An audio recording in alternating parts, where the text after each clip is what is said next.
Hey guys, this is Tony with Inner Geek Designs. Today I'm back with another Affinity video. Today I want to talk about how do you export a file as a JPEG in Affinity.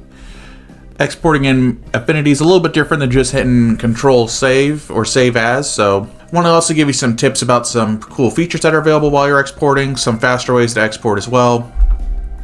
So if you learned something, if you got some out of this, like and subscribe, and let's just hop into it.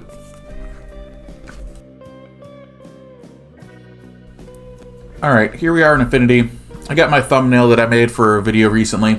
So if I want to export this, usually you would go to File, Save As, and then choose your file method. That's not how it works in Affinity. If we go down here, all we see is Affinity as an option. So we're going to go Cancel. We're going to go to File, Export, and click Export. Now when we go here, we see all these beautiful colors over here. These are all different file formats we can export as.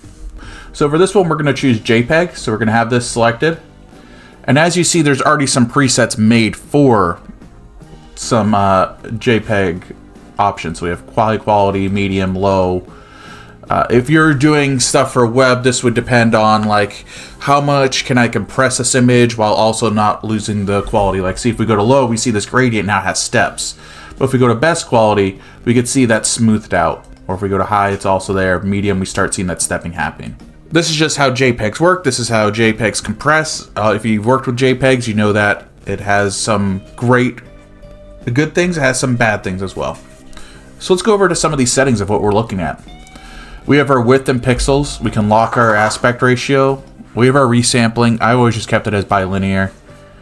We'll go into this area in a second, but you can also just do parts of the document. You don't need to do the whole document. There's some use cases for that. The quality, this is what we saw with those settings. Like we could take it down to 0 and see how poorly it looks. Looks like an old image from a 1990s website. Or we can go to 100%. And as you see, every time we make one of these changes, our estimated file size is changing. This is good for if you're working on web design or if you're working in a document and you need to get this file as compressed as possible. Don't export hidden layers. Good for when you need to make this file even more compressed. Hidden layers will still have that data in there, so sometimes if you don't want to export them, it'll help compress that file even further.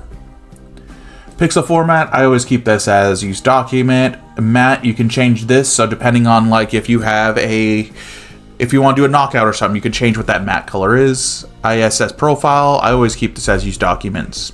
Profiles, I leave this always in check. Progressive you can do, it'll make it just a little bit smoother.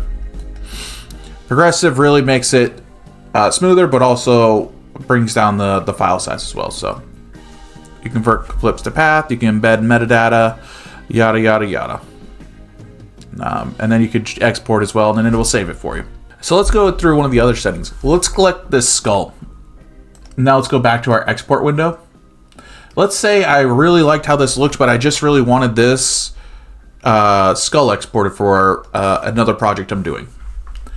I can go to where we were area. I can now just do selection area. As you see, it has that whole area selected, but it's also got the background in there as well. It's not really what I was looking for, but this is good if you need to get a knock-in or something like that for a video or something like that. There's some use cases you could do that for. But what if I just said selection only? Now, as you can see, we got the skull, we got the drop shadow that's also in there. I can also go here, I could change my matte color to a green, so I have an easy knockout now. I don't have to worry about that white getting knocked out. Really easy, really simple to grab something and export it. Let's go through one more thing before we wrap this up. We'll go to cancel. So up here, I have my export quick preset. So if I go here, I can actually select JPEG here. And if I don't see that, I can toggle any of these options that we had up there. So now I can do my whole document.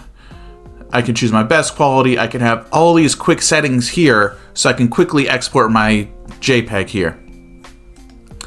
I hope you learned something. I hope you got something out of this. Like and subscribe, and I'll see you guys in the next one. Bye.